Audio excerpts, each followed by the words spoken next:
Well, I guess we're starting over. All right, so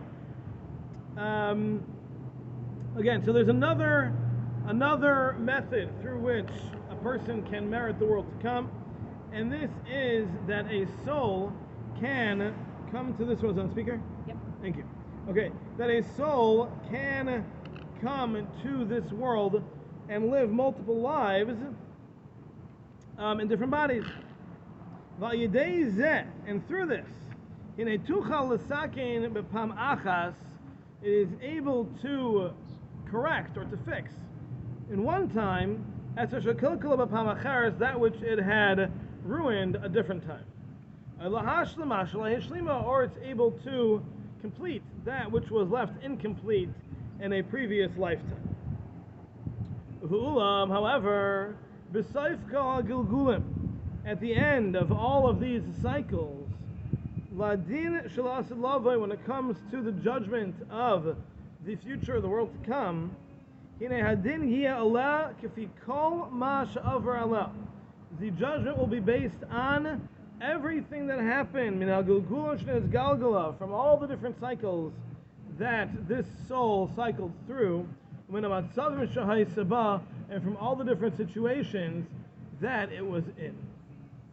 So, as we've explained, the concept here is that while a neshama is able to live multiple lives, it's going to potentially come back and live another lifetime in another body. The judgment is based on the sum total of everything that it's going to have accomplished throughout all of its lifetimes. So the judgment that happens at the end of days is going to be one of completeness. It's going to be an absolute judgment of this soul that may have been through many, many lifetimes. It's all going to be taken into account, and that judgment is going to be whole and complete for everything that this neshama has done and not done over the many lifetimes that it lived in this world. Okay? Yep. All right, we're comfortable with this? Unless they keep repeating the same mistake, and then is that the point where they would just stop coming back? You only get so many chances. Well, You only get so many chances. I don't know if there's like an infinite number of chances, but you were saying like there's some times where, you know, people don't, I don't know, for lack of a better term, make the right choice, right? And then, so then Hashem knows, it's not going to happen. Yes, we did mention previously that there can come a point that a person can reach, at which point Hashem will say, let's end it now so that it doesn't get any worse. Right. Because the path that the person has taken is leading them the wrong direction instead of the right direction. Yes, that can happen. Okay. V'hinei. After, it is possible. You missed the v'hinei. There we go. After sheyagiu. Now we can start. Go see if mine's ready. As Sorry. Jody leaves. Okay. Yeah, Jody's listening as well as she ever does. From inside the building. After sheyagiu in yanim la'adam. And it's possible that things will happen to a person. Shenishmasa migulgelas, whose soul has been reincarnated,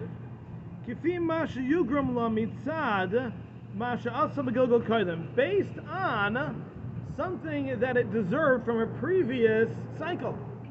So a person may be put into a situation in this world that they have absolutely no understanding of why they're there. And one of the explanations for that can be that something that had happened in a previous lifetime for this neshama warranted the current situation for the neshama this time around. And that person will be then given that specifically designed situation in this world for correcting or whatever it was from the previous lifetime that this neshama had lived.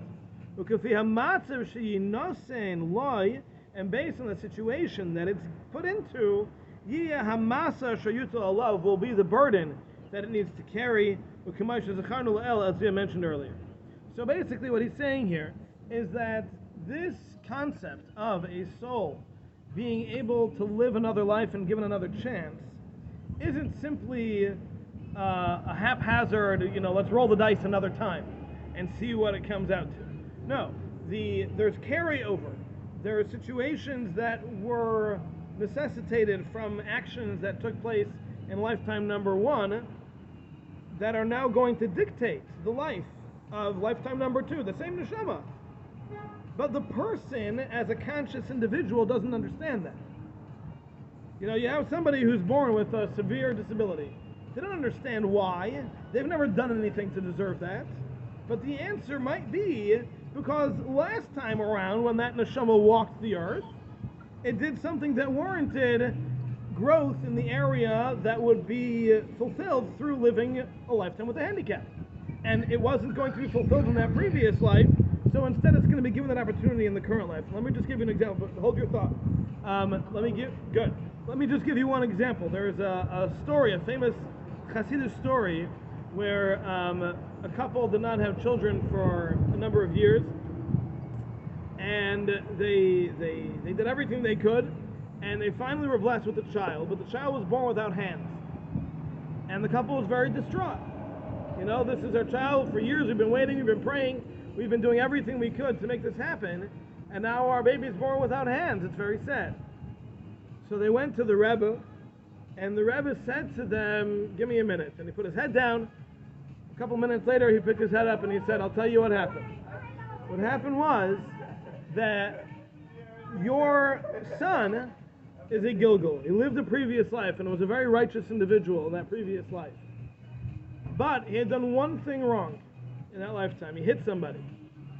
He was just bar mitzvah, he hit somebody, and it was not the right thing for someone on his level. So he was given two choices: either go to Gehenna and have your soul cleansed, or come back down as a Gilgal and try again, live another life. To which the neshama responded, I'm concerned if I live another life, I may make the same mistake again. Can you take away the opportunity for me? Don't let me have that opportunity, then I'll come down and live another life. And that's why your child is born without hands, because it's now given the opportunity to live a life in which it can correct that which it had missed last time around. So there are situations, it's not saying it's always the case, but there are situations where a person will find themselves born into wealth, or born into poverty, or just having this, inexplicable, just something that can't be explained, some sort of situation. And we have to understand, it could be because of something that had happened in a previous life that may have been 1,000 years ago, or 3,000 years ago, who knows? Yes, Bert. I understand the Gilgal moment, that experience, but the difference between that and this is that Israel, when it got to Gilgal the second time and did cross the Jordan, they knew the mistake they had made, the mistake of the spies of saying it was too much, we're not going. They were at Gilgal, they refused. Then God brought them back. When they made it after 40 years back to Gilgal, to the same spot. This time, they didn't make the same mistake. But these souls don't know. So they're not cognizant of whatever the mistake was. So you're saying they come back and they're getting to correct it, but they can't really correct it because they don't have cognizance of what they did. I would like to disagree with you respectfully. Go right ahead. Okay, I will. Okay. You're wrong. No, I'm kidding. Right. Okay. Yes, you're right. So you're right about the facts. Yes, the idea is that a Gilgal is not aware. The person, the conscious mind of the person is not aware that he's a Gilgal. Nevertheless, a person is given all the opportunity that it needs in its lifetime to correct the mistakes it had made. So all we need to do is make the right choices. We don't need to know what we're correcting. But when we find ourselves in a situation where we are challenged, we have to pass the test. We have to make the right choices. And Hashem will orchestrate all of the situations that we need to make sure that those tests are in exactly the right area that we need to correct our previous mistakes. That we don't need to deal with. We just need to make sure we're making the right choices. And Hashem will orchestrate and design and manipulate our lifetimes to make sure that through making the right choices, we'll correct those previous mistakes. we don't need to be aware of it. So I agree with you on the fact that yes, the Gilgul, the purpose of it is to correct mistakes or to fulfill things that were unfulfilled, and that we're not aware, all of that I agree with. But to say that we're not able to correct it because we don't know, that I disagree with. Because you don't need to be aware of that in order to make that correction. It's certainly more difficult. But it takes, you're still human. Yes, we are human. You're that soul. And if Hashem is orchestrating everything, then he's removed free will. Hashem doesn't remove free will. He correct. gives us free will. So we could make the same mistake. We could make the same mistake in again. this life.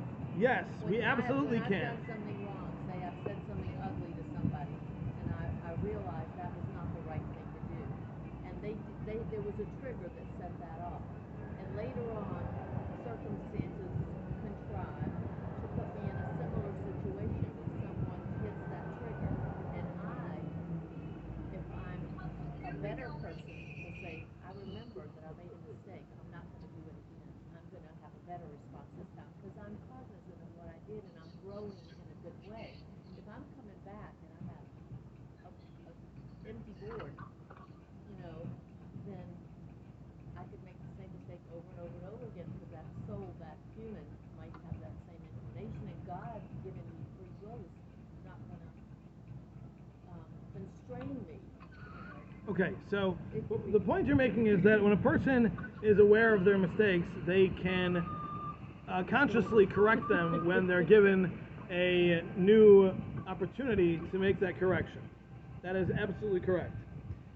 But to say that a person who doesn't know that they need to correct something is automatically at a disadvantage, I think is not correct. Meaning, let's say I never said anything bad to somebody, and I'm given that opportunity and there's a trigger. I have a 50-50 chance of making the right choice or the wrong choice. That's completely irrelevant of what I did in my previous lifetime. So it's that 50-50. That's where the main testing goes on in the world, is when a person's at 50-50. That's the main area, and according to many, that's the only time that a test is actually effective, is when it's exactly 50-50. So when a person's put into the world and they're given an opportunity to hold the door open for somebody with no knowledge of the fact that they closed the door in someone's face 2,000 years ago, they can make the right choice just as well. There's nothing pushing them one way or the other. That's your free will at work that says, I'm going to do the right thing. So I don't need to be aware of a previous mistake in order to correct it. Yes, if I am aware of a previous mistake, it's certainly much more incumbent upon me to find a way to correct it. But if I'm not aware, Hashem will give me the opportunities. So we did mention previously, the Vilna Gaon says that there are two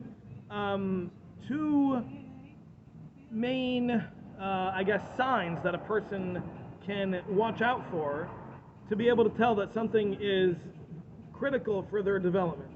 One is something that they find very difficult. They find something very difficult to overcome that is likely because this is an old problem from a previous time. That's what they need to work on. Another would be something that a person is consistently battling with. You're hitting that same battle over and over and over again, right? Someone who has an addiction, right?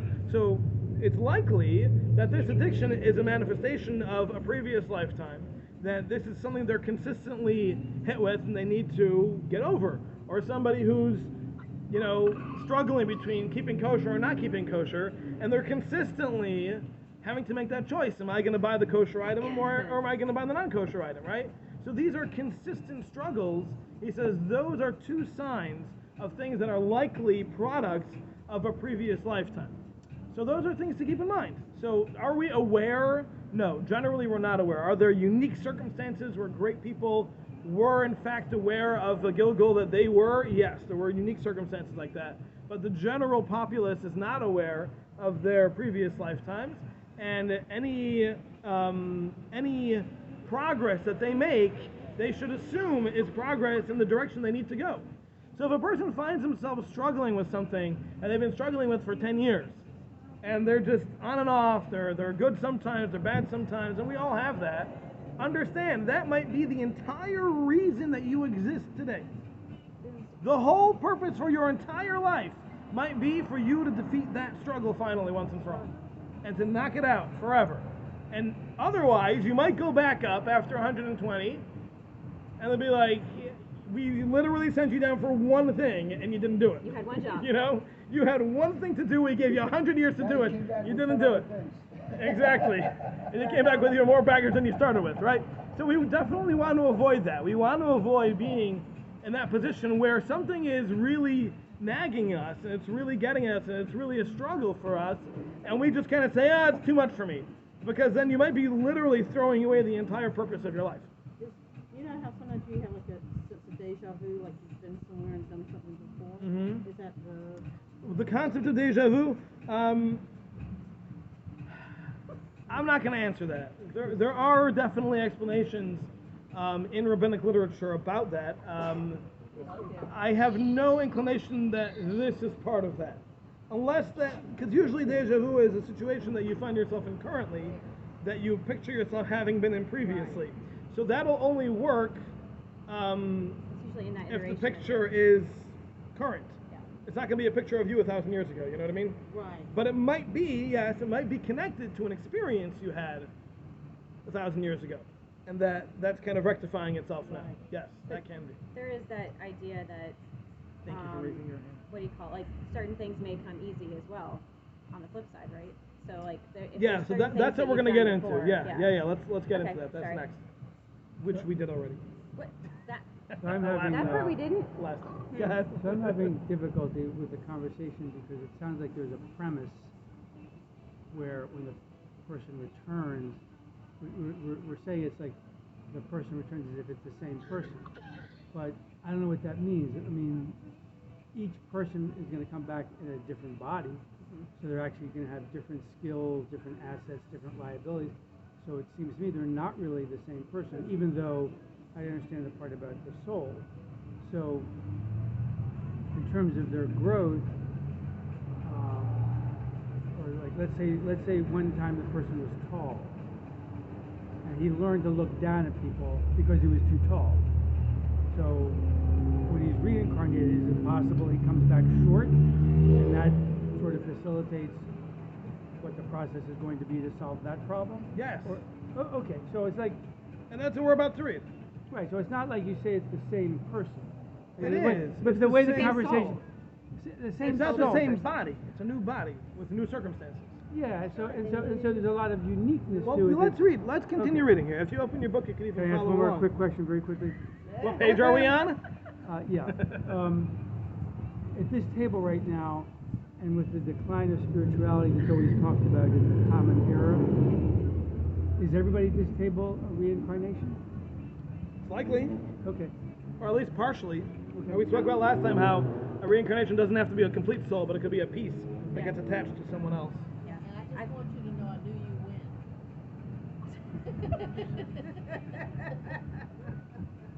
win. That's joke of the day. Thanks. So Ramchal continues to say what you all were discussing. Ukvar dinoi yizbarach shemai meduktik al kol adam, and Hashem's judgment with every individual is very precise.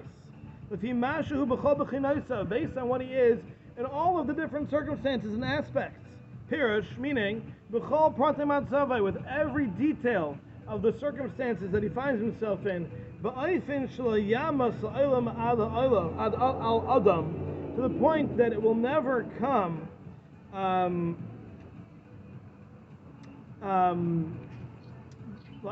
that a person will never be judged in a way that he won't be able to make it to the world to come. Because that is the true good.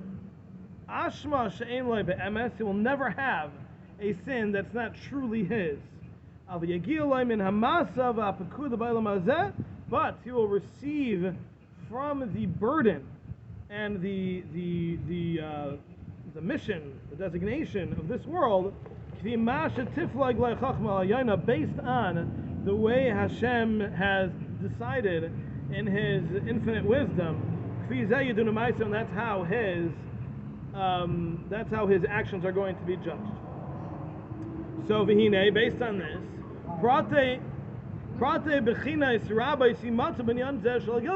there's going to be a tremendous amount of detail involved in setting up the idea of a reincarnated soul. ha'adam nidain, how the person will be judged, the way he is in this current iteration, and the way he was in a previous iteration, that everything should be based on exact, precise judgment. And on all of this it says, Hatzur tamim pa'alai kichol derech hamishpat. Hatzur, the rock, steadfast, permanent, his work is complete because all of his ways are judgment. And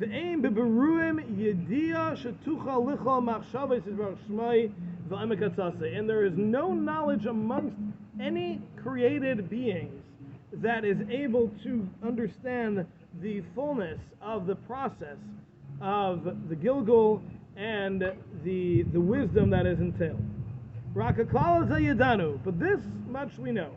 Like all the others, that one of the sources of the things that happen to a person in this world, Gilgul, that is based on the concept of the cycles of the soul. Based on the systems and judgments of righteousness and justness of Hashem, that were decided and ordained by Hashem, in order to complete this concept fully.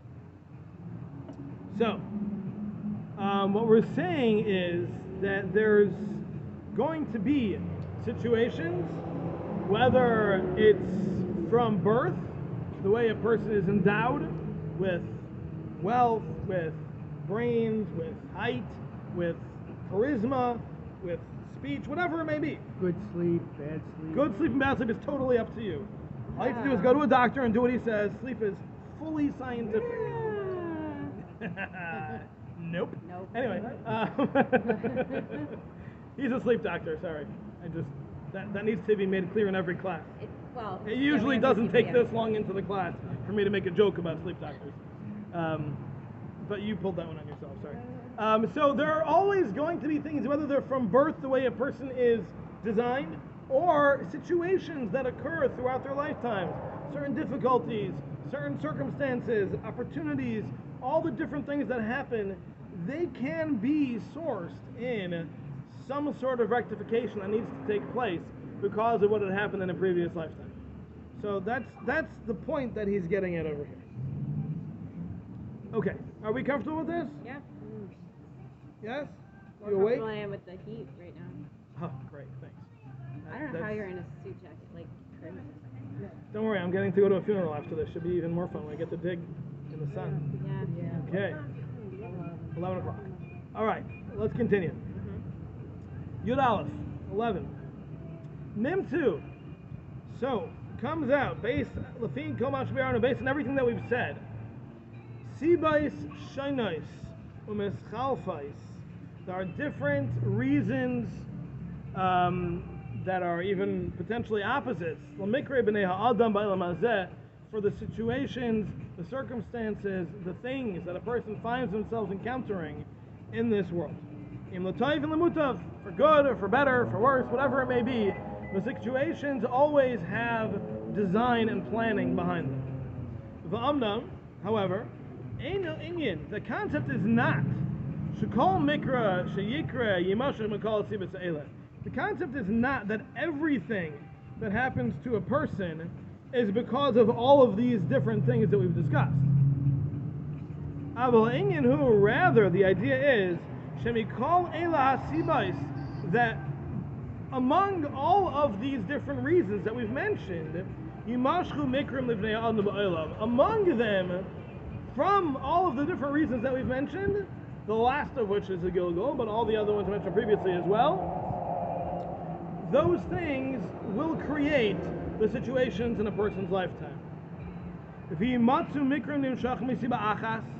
Sometimes something will happen because of one reason, and another time something will happen because of an entirely different reason.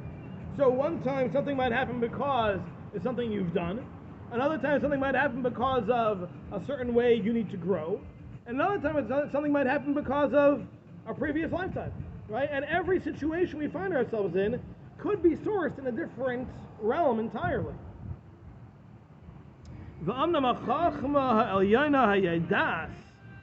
But Hashem's great supreme wisdom that knows, that's constantly looking at what will be the best venue and situation through which a person and all of creation will reach its perfection. That wisdom will weigh with the depth of its understanding, putting everything together and deciding, right now, this is what needs to happen to this person. And through that, the entirety of creation functions. Everything that happens in the world is the product of all of that wisdom, taking everything into account and making every single little decision. And everything that happens is that way. Now, obviously, this is not referring to decisions that we make. This is talking about things that happen to us and around us. It's not the things that we decide. Things that we decide are obviously up to us. But the things that happen around us and to us, those are things that are all decided, as we've explained earlier in this chapter. Okay, so taking that into account, when we are trying to figure out, this basically, like, there's a lot of stuff going on.